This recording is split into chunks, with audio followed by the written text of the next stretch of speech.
आज की पवित्र बेला में अपने पिता परमेश्वर का धन्यवाद करते हुए उसके पुत्र प्रभु यीशु मसीह के नाम से उसके अनुग्रह के सिंहासन के पास आते हैं कि हम पर उसकी दया, कृपा और अनुग्रह बने। आइए इस समय आज की उपासना करने से पहले हम प्रभु को अर्पित करते हुए प्रार्थना में आएंगे। स्वर्गीय महान प्यारे पिता परमेश्वर, तेरा धन्यवाद करते हैं कि तूने हमें जीवितों की दुनिया में रखा है। प्रभु तेरा शुक्रिया अदा करते हैं कि तू हमें दिन ब दिन संभाल रहा है। आज की आराधना को तेरे चरणों में डालते हुए तेरे पवित्र नाम से आते हैं कि तेरा आत्मा हमारी अगुवाई करे। ये प्रार्थना तेरे पुत्र प्रभु यीशु के नाम से मांगते हैं, आमीन। परमेश्वर का धन्यवाद करते हुए हम seventh day Adventist college church की तरफ से आप सबका इस आराधना में आपका स्वागत करते हैं और हमें विश्वास है कि प्रभु आपकी सुधि लेगा, प्रभु आपकी देखभाल करेगा। प्रभु आपके साथ है, प्रभु आपके परिवारों में है, प्रभु आपके लिए आगे आगे चलेगा। इसी विश्वास के आधार पर आज हम इस उपासना में शरीक हुए हैं। परमेश्वर का धन्यवाद देते हुए उसके नाम से पाए जाते हैं, उसने जीवितों की दुनिया में रखा है।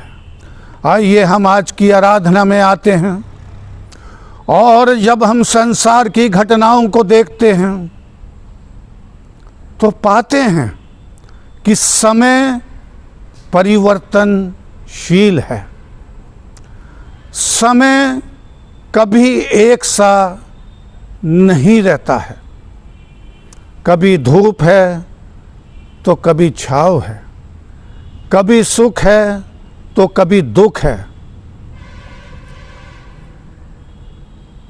बीते समय काफ़ी वर्षों से हम लोग एक बड़े अच्छे समय में जीवन का सफ़र तय कर रहे थे, लेकिन एकाएक हम देखते हैं कि पूरे संसार में, हर राष्ट्र में बड़ी विकट समस्या जो है पाई जाती है। और ऐसा पाया जाता है कि जब सब कुछ ठीक चल रहा होता है, सब कुछ, एवरीथिंग, आर्थिक, पारिवारिक, सामाजिक, राजनीतिक, सब कुछ सही चल रहा होता है, अचानक से बीच में कभी कभी झटके लगते हैं लाइफ में। एकाएक ये भी इसी तरह का हुआ है। हम देखते हैं कि बीते 100 इयर्स संसार के अंदर, हमारे देश के अंदर भी एक बड़ा अच्छा वातावरण रहा। पिछली विपदा हम पाते हैं 1918 में, जो कि एक बड़ी विपदा इस संसार में आई थी, जिसे स्पेनिश फ्लू के नाम दिया गया। करीब 7 करोड़ लोग की मृत्यु रही, जबकि 2 करोड़ हमारे देश में भी अफेक्टेड रहे। लेकिन 100 ईयर्स से 101 साल बहुत अच्छा सफर देश के अंदर, संसार के अंदर चल रहा था। एकाएक ये वायरस का आना, लोगों का आघात होना, बहुत ही कठिन परिस्थितियों से मनुष्य अपना जीवन बिता रहा है। यहाँ पर आज मैं, ये मेरा करीब 10वां मैसेज है जो इस समय चल रहा है। मैंने अभी पिछले 8-10 महीने से, जब से ये परेशानी चल रही है, मैंने अभी तक किसी भी मैसेज में अपनी ज़ुबान नहीं खोली है कि व्हाई इट इज़ हैपनिंग, ये क्यों हो रहा है, ये एकाएक अचानक से क्यों हुआ।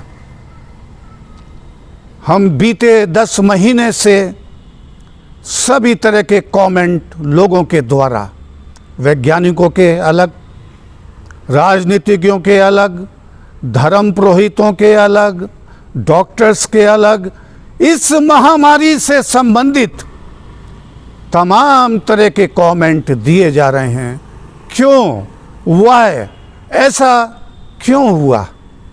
बराबर यूट्यूब में देख रहे हैं, मीडिया में देख रहे हैं, सोशल मीडिया में भी आता है, और बहुत से लोग हमसे पूछते भी रहे एक धर्म गुरु होने के नाते कि pastor, why it is happening, where is your God, why this problem has come, ये समस्या क्यों आई है। और आपने बहुत से संदेश में सुना होगा कि is covid is a punishment, क्या ये एक दंड है, ये क्यों हुआ है, क्या परमेश्वर हमें सजा दे रहा है। इस तरह के डिफरेंट आइडियाज हम बीते 8-10 महीने से बराबर सुन रहे हैं। लेकिन आज परमेश्वर ने प्रेरित किया है कि इनके ऊपर भी विचार किया जाए इस मैसेज के अंदर कि वह है क्यों, क्या है ये। देखिए, अगर हम इसे जानने की कोशिश करें, क्या ये पनिशमेंट है, इस तरह के सवाल पूछे जाते हैं। अगर हम पाएं तो अदन वाटिका में जब सब कुछ ठीक चल रहा था एडम ईव के साथ, सब कुछ, कोई तकलीफ नहीं थी, रोजाना प्रभु का सुबह और शाम आना, बातचीत करना, कोई सफरिंग नहीं थी, पेन नहीं था, तकलीफ नहीं थी।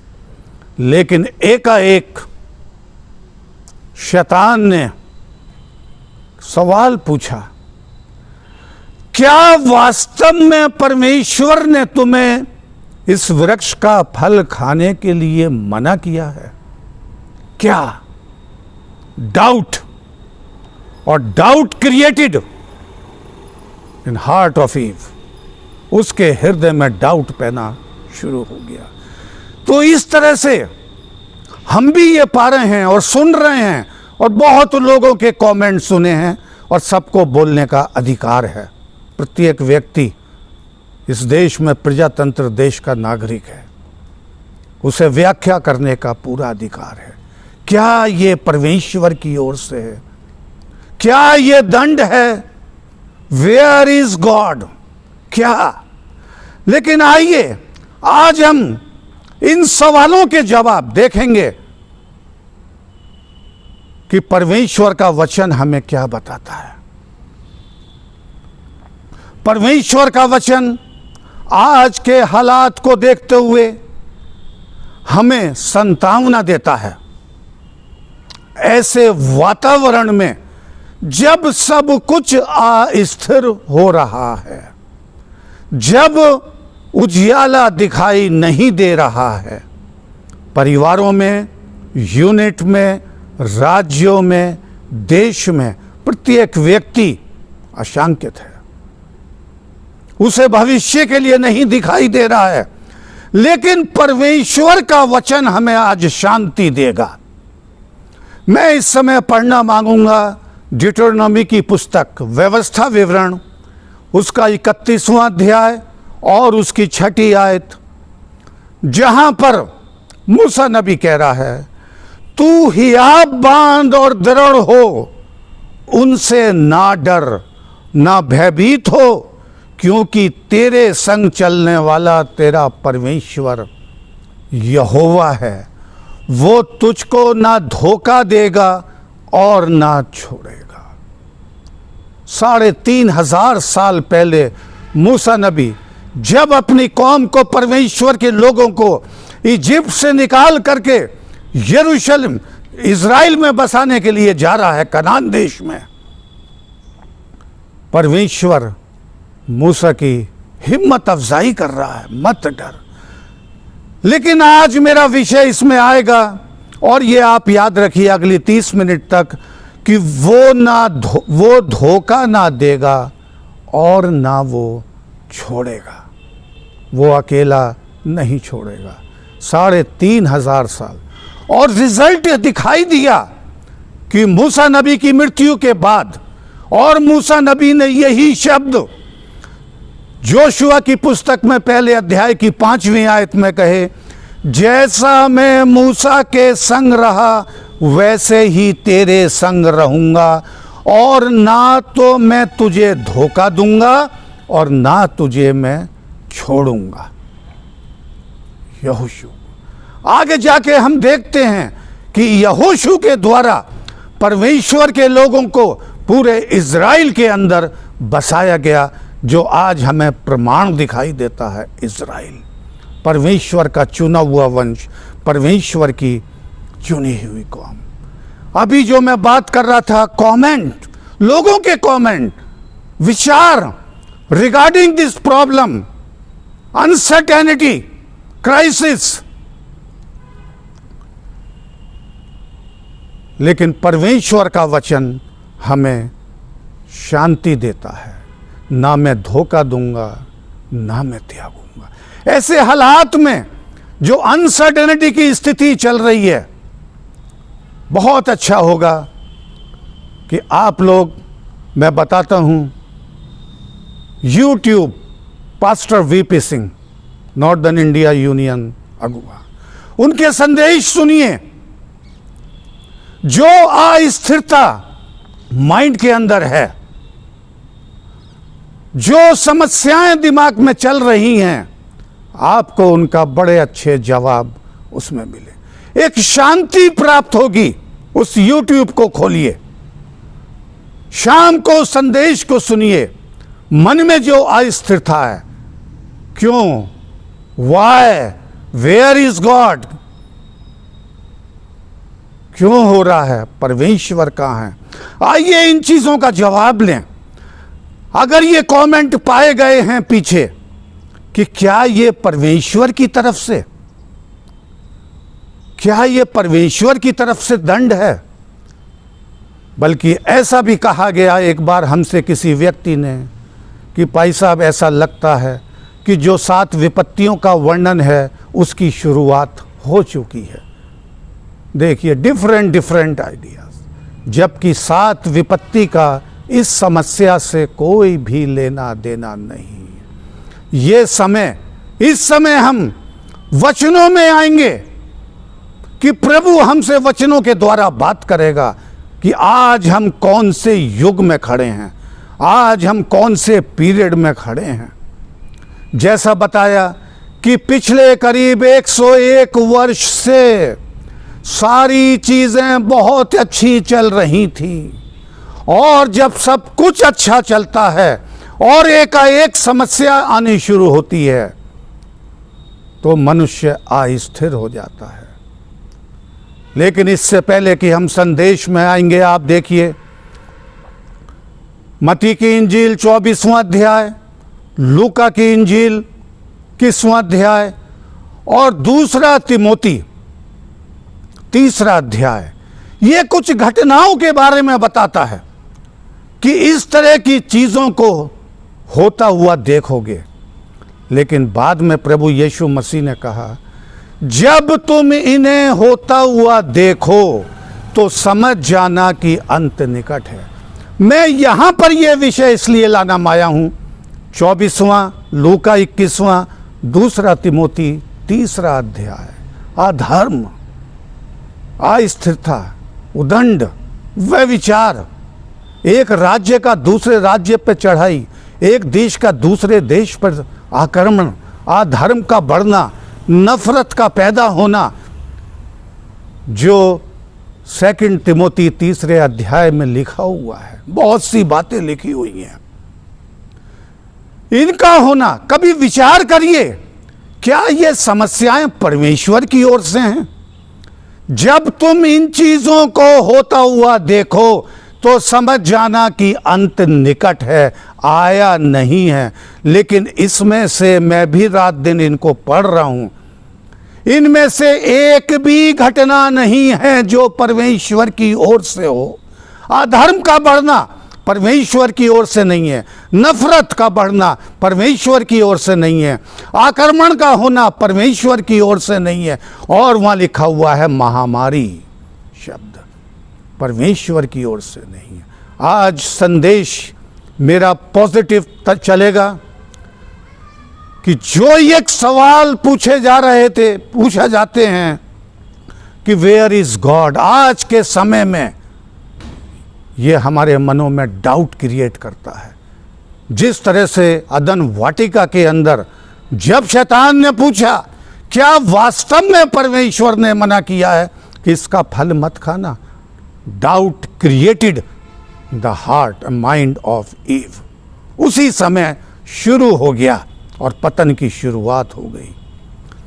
अगर हम पवित्र वचनों में आए तो यहाँ बहुत साफ लिखा हुआ है, एमोस की किताब 3 अध्याय 7वीं आयत, इसी प्रकार से प्रभु यहोवा अपने दास भविष्यवक्ताओं पर अपना मर्म बिना प्रकट किए कुछ भी ना करेगा।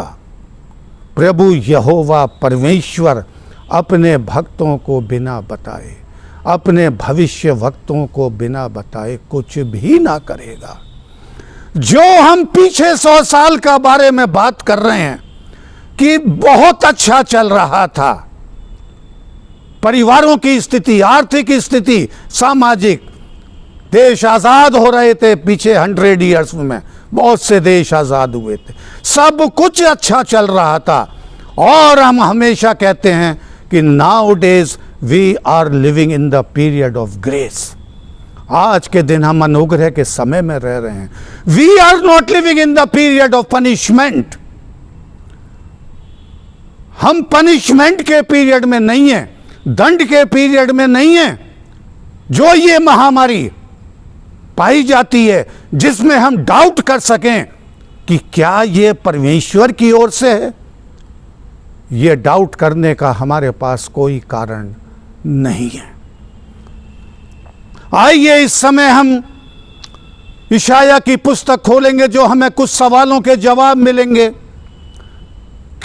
क्योंकि जैसा बताया जा रहा है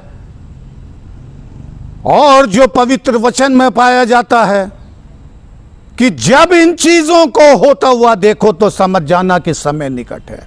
लेकिन इन चीजों में से एक भी घटना प्रभु परमेश्वर की तरफ से नहीं है। अन्याय का बढ़ना, कौन अन्याय बढ़ा रहा है? हम ही अन्याय कर रहे हैं, हम ही अधर्म फैला रहे हैं, हम ही अटैक की योजना बना रहे हैं। सारी चीजों के कारण हम हैं, परमेश्वर नहीं। इसलिए बहुत ही साफ शब्दों में कहा गया है कि परमेश्वर अपने दास भविष्य वक्ताओं पर अपना मर्म बिना प्रकट किए कुछ भी ना करेगा। और जिस पीरियड में हम रह रहे हैं, जो कि छठी मोहर का समय है, 7वीं आने वाली है, ऐसा कोई वर्णन नहीं है दंड का जहां पर अभी दंड हो। दंड का है, लेकिन सब कुछ खत्म होने के बाद 16वां अध्याय प्रकाशित वाक्य का 7 विपत्ति अभी नहीं है, अभी दूर है उससे।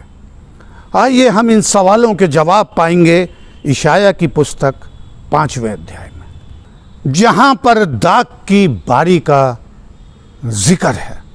हालांकि मैं इशाया की पुस्तक पे पहला, दूसरा और तीसरे सरमन में काफ़ी कुछ बोल चुका हूं, लेकिन यहाँ पर यह अध्याय हमें बहुत कुछ आज व्यक्तिगत तौर पे, यह संदेश मेरा परिवारों के लिए है जो सुन रहे हैं, पर्सनल, व्यक्तिगत। आज हमें किसी कंक्लूजन आना है कि वाह, क्यों हो रहा है, और जब हो रहा है तो इसका इलाज भी पवित्र वचन में हमको मिलेगा। 5वां अध्याय पढ़ेंगे इस समय हम। अब इशाया नबी यहां पर कह रहा है, ये प्रभु यीशु मसीह के आने से करीब 600 साल पहले, करीब 700 साल पहले ये वर्णन किया गया है। अब मैं अपने प्रिय के लिए उसकी दाग की बारी के विषय में गीत गाऊंगा। यहां पर देखिए 3 लोग हैं, मैं, इशाया नबी। अपने प्रिय के लिए परमेश्वर उसके लिए सबसे प्यारा है। यहोवा परमेश्वर, उसकी दाग की बारी के विषय में गीत गाऊंगा। और उसकी दाग की बारी थी इज़राइल का घराना, परमेश्वर के लोग, जिनको परमेश्वर ने अपने काम के लिए, नाम के लिए और गवाही के लिए चुना था, मुकर्रर किया था। उसके लिए गीत गाऊंगा। और गीत क्या है देखिए, एक अति उपजाऊ टीले पर मेरे प्रिय की एक दाग की बारी थी। उपजाऊ टीले पर दाग की बारी थी। उसने उसकी मिट्टी खोदी और उसके पत्थर बीन कर उसमें उत्तम जाति की एक दाखलता लगाई। उसमें उत्तम, उसके बीच में उसने एक गुम्बट लगाया और दाखरस के लिए एक कुंड भी खोदा। यहाँ पर देखिए हम 4-5 चीज़ें पा रहे हैं। मैं इशाया नबी अपने प्रिय के लिए, यहोवा परमेश्वर के लिए गीत गा रहा है। उसकी दाग की बारी उसके लोगों के लिए। वो कह रहा है कि टीले पर, उपजाऊ टीले पर मेरे प्रिय की एक दाग की बारी थी। इस दाग की बारी को देखिए, हम देखते हैं भजन संहिता 80वें अध्याय में, जो इशाया नबी से भी करीब 500 साल पहले लिखी गई है। और यहाँ पर 80 अध्याय की 8वीं आयत में कह रहा है, तू मिस्र से एक दाखलता ले आया और अन्य जातियों को निकाल करके उसे लगा दिया। तूने उसके लिए स्थान तैयार किया है और उसने जड़ पकड़ी और फैलकर देश को भर दिया।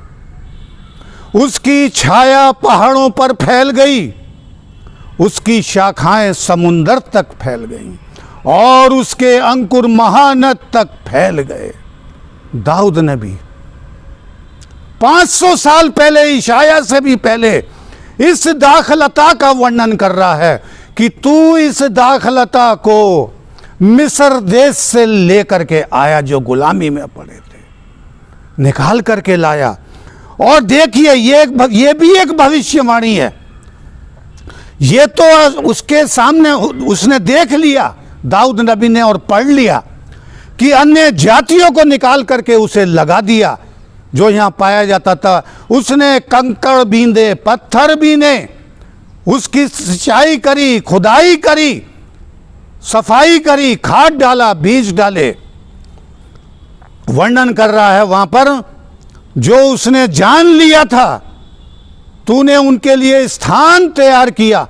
पूरा इज़राइल देश 12 कबीलों में बट गया, जो 12 गोत्र थे याकूब के, और उन्होंने जड़ पकड़ी और पूरे देश में फैल गया परमेश्वर के महान का।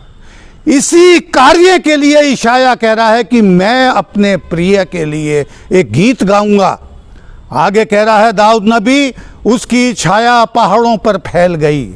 उसका बढ़ना आने वाले समय के लिए भविष्यवाणी थी। ये उस समय ये दाखबारी केवल इज़राइल के अंदर थी, और दाऊद इसे यरूशलेम से गीत गा करके वर्णन कर रहा है। उसकी शाखाएं समुंदर तक बढ़ गईं, महानद, महासागर की ओर। आने वाले समय के लिए भविष्यवाणियाँ थी, और आज हम उन भविष्यवाणियों को पूरा होते हुए देख रहे हैं। परमेश्वर का वचन जो यहाँ पर आज दाऊद नबी का पढ़ा जा रहा है, इशाया का पढ़ा जा रहा है। ऐसा कौन सा मुल्क है आज 215 कंट्रीज में से जहां पर कि ये गीत नहीं गाए जा रहे हैं, इनका बयान नहीं किया जा रहा है। कब दाऊद नबी ने कहा था? अब से करीब 3000 साल पहले फैल गई। यहां पर देखिए 44वें अध्याय में बड़ा अच्छा लिखा है, 44वां अध्याय 3री आयत, क्योंकि वे ना तो अपनी तलवार के बल से इस देश के अधिकारी हुए और ना अपने बाहुबल से, परंतु तेरे दाहिने हाथ, तेरी भुजा और तेरे प्रसन्न मुख के कारण जयवंत हुए। अपने बल से वो उस देश के मालिक नहीं बने, इज़राइल के, ना अपनी भुजा से, पर किसकी भुजा से? तेरे दाहिने हाथ और तेरी भुजा और तेरे प्रसन्न मुख के कारण वो जयवंत हुए। इस दाखबारी के लिए इशाया गीत गा रहा है। तूने कंकड़ पत्थर बीने, तूने गुम्बट लगाया। गुम्बट जो है रिप्रेजेंट कर रहा है, सिंबल है पवित्र मंदिर, पवित्र स्थान जो सोलोमन बादशाह के द्वारा बनाया गया। उसके बाद का वर्णन है इशाया नबी के द्वारा। Famous temple of the world. उस समय के ज़माने में दूर दूर से, दूसरे देशों से लोग उसे देखने के लिए आया करते थे। गुम्बट मंदिर लगाया ताकि लोग प्रभु की आराधना कर सकें। और उसने दाखरस के लिए कुंड भी खोदा।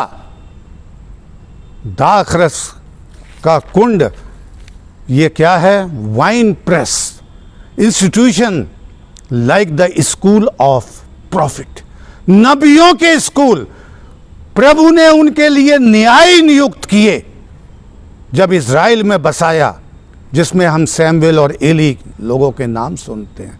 उसने अच्छे राजा दिए, नबी दिए, सब कुछ किया। उस दाखबारी का देखिए किस तरह से वर्णन कर रहा है इशाया। मैं अपने प्रिय के लिए गीत गाऊंगा। लेकिन आगे क्या लिखा है? उसने दाख की आशा की, परंतु उसे निकम्मी दाखें ही लगी। अब हम वहां पर आना शुरू हो जाएंगे जहां से शुरू किया गया था, जहां पर ये सवाल कमेंट लोगों के आ रहे थे कि वेयर इज गॉड, कहां है। आज ये समस्याएं हो रही हैं, प्रभु हमारी रक्षा नहीं कर रहा। एक देश से दूसरे देश में ये बीमारी फैलती जा रही है एकाएक। कोई देश आज अछूता नहीं है। कोई देश आज हमारे लिए, खास धर्म गुरुओं के लिए, ये बड़ा सोचने का विषय है कि आज ये समस्या बहुत तेजी से बढ़ रही है।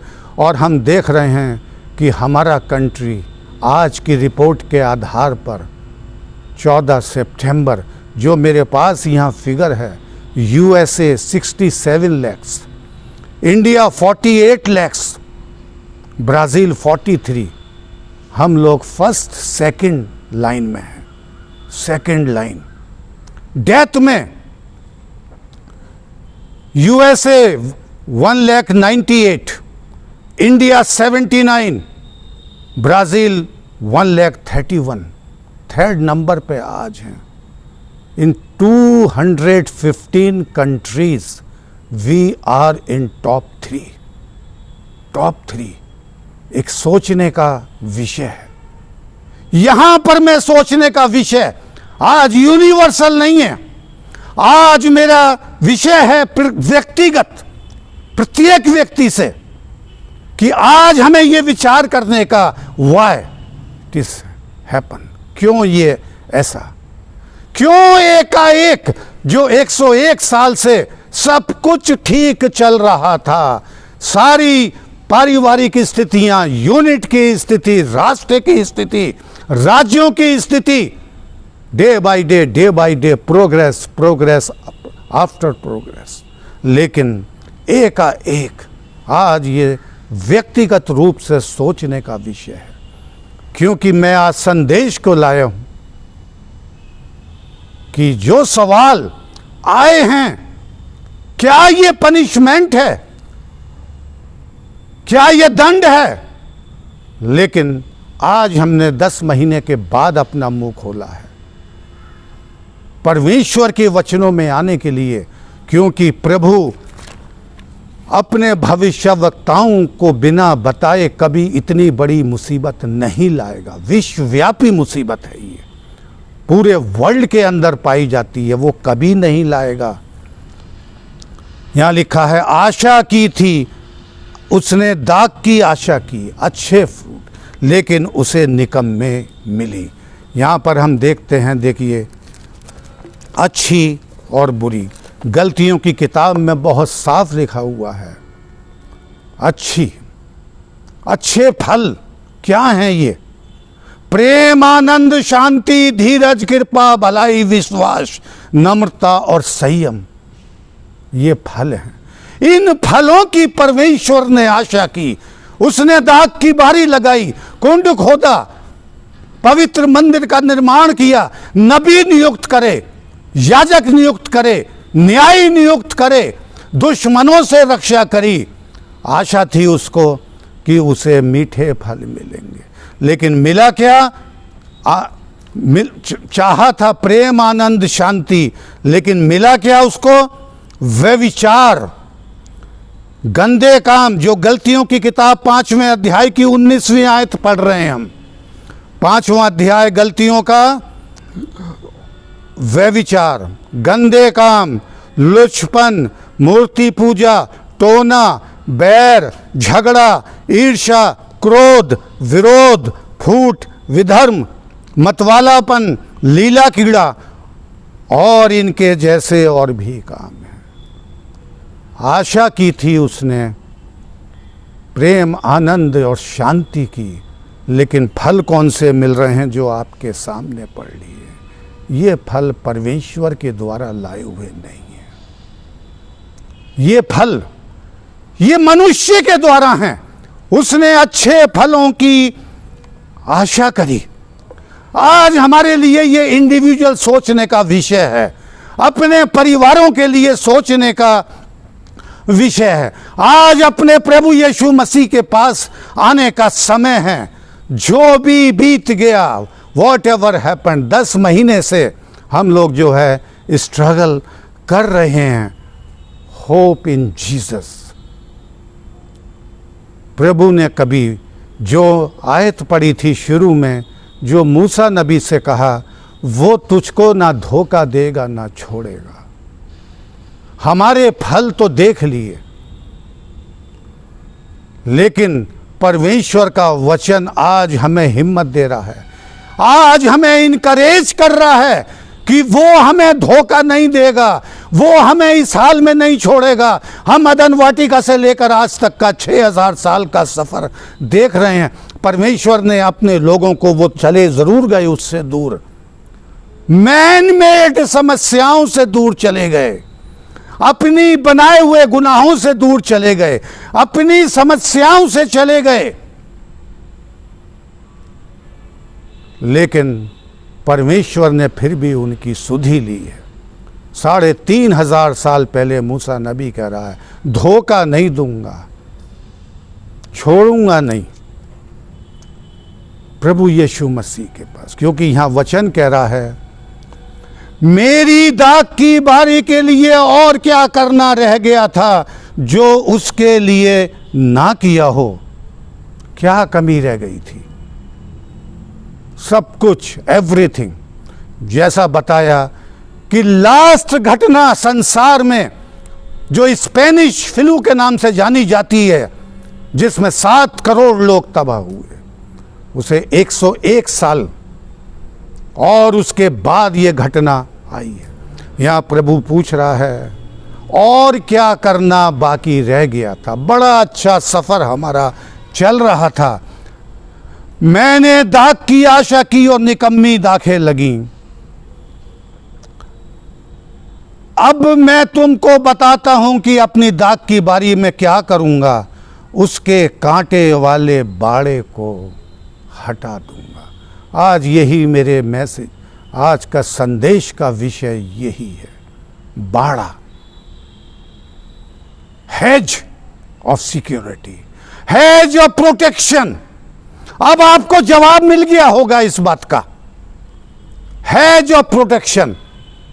आज ये वायरस एक देश से दूसरे देश में, दूसरे से तीसरे, तीसरे से चौथे और करते करते करते 215, hedge of protection, hedge of security, पाक फरिश्तों का बाड़ा हटा दूंगा। आज ये संदेश है व्यक्तिगत रूप से परिवारों के लिए, जो भी इसे सुन रहे हैं, व्यक्तिगत परिवारों के लिए प्रभु का वायदा, मैं नहीं छोड़ूंगा, मैं अकेला नहीं छोड़ूंगा। और आज हमें आशा है, होप इन जीसस क्राइस्ट, प्रभु यीशु मसीह में आशा है। प्रभु ने अपनी कौम का कभी त्याग नहीं किया है। वो गिरते रहे, उठते रहे, गिरते रहे, उठते रहे। 6000 साल का इतिहास यही बताता है।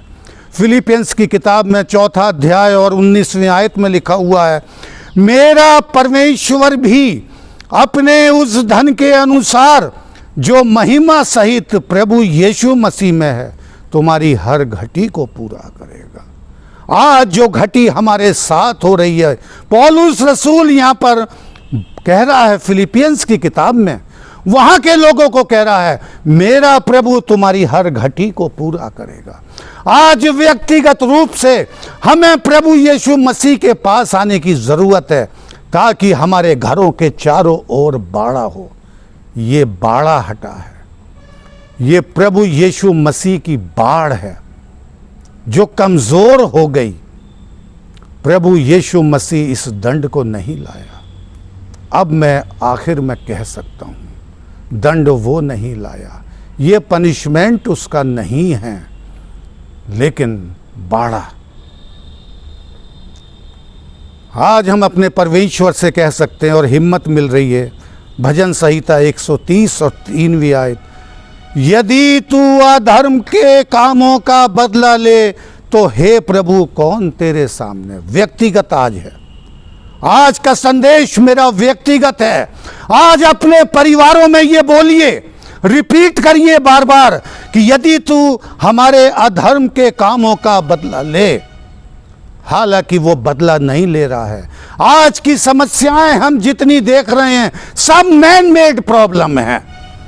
देख लीजिए 24वें अध्याय में मती में, 21वें अध्याय में और 2 तिमोथी 3रे अध्याय की 1, 2 सारी समस्याएं मैन मेड हैं, परमेश्वर के द्वारा नहीं है। ये पनिशमेंट परमेश्वर के द्वारा नहीं है। यहां पर आज हम परमेश्वर के आगे फरियाद रख सकते हैं। ठीक है हम गुनहगार हैं, लेकिन उसके आगे रख सकते हैं, यदि तू अधर्म के कामों का बदला ले तो हे प्रभु तेरे आगे कौन टिक। इशाया नबी भी 64वें अध्याय में कह रहा है कि हमारे सारे कार्य मैले चिथड़े कपड़ों के समान हैं, कौन इनको धोएगा। केवल प्रभु परमेश्वर। इशाया स्वयं कह रहा है केवल प्रभु परमेश्वर। पौलुस रसूल भी कह रहा है कि हम में से कोई भी धार्मिक नहीं है, कोई भी पवित्र नहीं है, कोई भी पाक साफ नहीं है और सबसे बड़ा गुनहगार मैं हूं। आज हम परमेश्वर के प्रभु यीशु मसीह के आगे इस मुकदमे को रखेंगे। भजन संहिता 125:2 में लिखा है, जिस प्रकार यरूशलेम के चारों ओर पहाड़ है उसी प्रकार यहोवा अपनी प्रजा के चारों ओर अब से लेकर सर्वदा तक खड़ा रहेगा। ये मेरा अपना कमेंट नहीं है, ये दाऊद नबी का कमेंट है। अब से लेकर सर्वदा तक, जो 3500 साल पहले बोला है, अब से लेकर सर्वदा। आज के मसीहों के लिए, आज के शुभ चिंतकों के लिए, आज प्रभु के वंश के लिए वो खड़ा रहेगा। नाहम की पुस्तक कह रही है 1 अध्याय 7वीं आयत, यहोवा भला है, संकट के दिनों में वो हमारा गढ़ ठहरता है और अपने शरणागतों की सुधि रखता है। वो हमारी सुधि लेगा। हम भटक गए जाते हैं, गिर जाते हैं, कमज़ोर हो जाते हैं, समस्याओं में आ जाते हैं। आज पूरा वर्ल्ड पीड़ित है। एक देश से दूसरे देश में ये बीमारी बढ़ती गई, बढ़ती गई, बढ़ती गई। लेकिन आज विचार करिए, प्रार्थनाएं करिए अपने घरों में कि प्रभु का बाड़ा और मजबूत हो हमारे घरों के आगे, जो इस तरह की समस्या हमारे घर में ना घुसे। क्योंकि नीति वचन की किताब 23वां अध्याय की 18वीं आयत कह रही है, क्योंकि अंत में अच्छा ही फल होगा और तुम्हारी आशा ना टूटेगी। अच्छा फल होगा अंत में, अंत के समय के लिए, और तुम्हारी आशा ना टूटेगी। इस कठिनाई के दौर में जिस तरह की भी समस्या हम परिवारों में फेस कर रहे हैं, प्रभु आप सबको बरकत दे। प्रार्थना। स्वर्गीय महान प्यारे पिता परमेश्वर, आज तेरा पवित्र संदेश सुना, दाग की बारी बाड़े का हटना, एक देश से दूसरे देशों में समस्याओं को पहुंचना, और बाड़ा कहीं भी ना हटा, किसी देश में ना हटा, बढ़ता चला गया, बढ़ता चला गया, बढ़ता चला गया। और आज की तारीख में हम फर्स्ट 3 में पहुंच गए। आज प्रभु तेरे चरणों में आते हैं, अब तू हमें संभालेगा, तू स्थिर करेगा, तू लेकर के चलेगा। ये प्रार्थना तेरे पुत्र प्रभु यीशु के नाम से मांगते हैं, आमीन।